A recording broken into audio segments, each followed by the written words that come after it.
బీసీలందరికీ కూడా న్యాయం జరిగింది, మన ఆంధ్రప్రదేశ్లో బీసీలంతా హ్యాపీగా ఉన్నారు ఇంగ్లీష్ మీడియం అనే కాడికి వాళ్ళు ఎవరో తట్టుకోలేక ఈరోజు రాయటం ఇది ధర్మం కాదు, ఇది చూస్తున్నారు ప్రజలంతా కూడా. అంటే మీ బీసీలు మాట్లాడకూడదా? బీసీలు మాట్లాడితే ఇలా చేస్తారా? మీకేమన్నా దమ్ము ధైర్యం ఉంటే, మీకేమన్నా మొగతనం ఉంటే నేరుగా రాండిరా, ఎందుకురా ఈ గుంపులో దుక్కులాట? ఇదేనా మీరు చేసేది? ఇదేనా? ఆయనకేమైనా తగులుంటే, ఆ వయసులో తగులుంటే ఏమైంది బాధ్యత? కాబట్టి ఇది మంచి మార్గం కాదు. దయచేసి తెలుగుదేశంలో చెప్తా ఉండా, ఖబర్దార్ ఖబర్దార్, ఇటువంటి ప్రయత్నాలు చేసే మటుకు మీరు అసలు తెలగరేలు. మేము ప్రజల కోసం పోరాడుతున్నాం అన్న, ప్రజల కోసం పోరాడుతున్నారు. నువ్వు ఈరోజు హైదరాబాద్ నుంచి వచ్చి ఇక్కడ రాజకీయం చేస్తున్నావు సుధీర్. నేను లోకల్ గుండా మసూదురండి, నేను లోకల్ని. నువ్వు రాళ్ళు వేసేంత మాత్రం ఎవరు భయపడేవాళ్ళు లేరు. నువ్వు ఏం చేసినా నా కార్యకర్తలు కాదు, లీడర్ కాదు, ఎవరికి భయపడరు. సిఐ గారు ఆ పై నుంచి వచ్చింది సార్, ఒక్కరు చూడండి సైడ్ నుంచి. రాజకీయాలు దయచేసి ఎవరు కూడా చేయకూడదు. అలా మీరు చెయ్యాలంటే చంద్రబాబు నుంచి మేము వేయలేము, రాళ్ళ మేము వేయలేమా?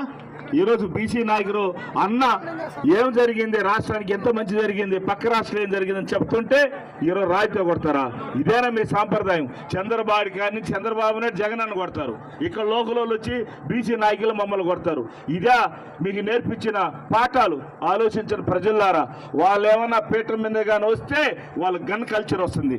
వాళ్ళకి ఏమైనా పీఠం మీద వస్తే ఆల్రెడీ ఎర్రసంద్రం స్మగ్లర్లో 10 మంది చనిపోయారు. ఇదే ఏరుపేరులో దాదాపు 17 మందిని పట్టణం పెట్టుకున్న ఫ్యామిలీ అది.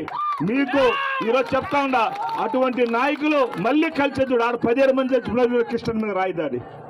కాబట్టి ఇటువంటి కల్చర్ని ఇంకొకసారి మేము సహించాం. ఖబర్దారని చెప్పి తెలియజేసుకుంటూ ఈరోజు వచ్చిన దానికి మీ అందరు కూడా చేతులు దండం పెడుతున్నా.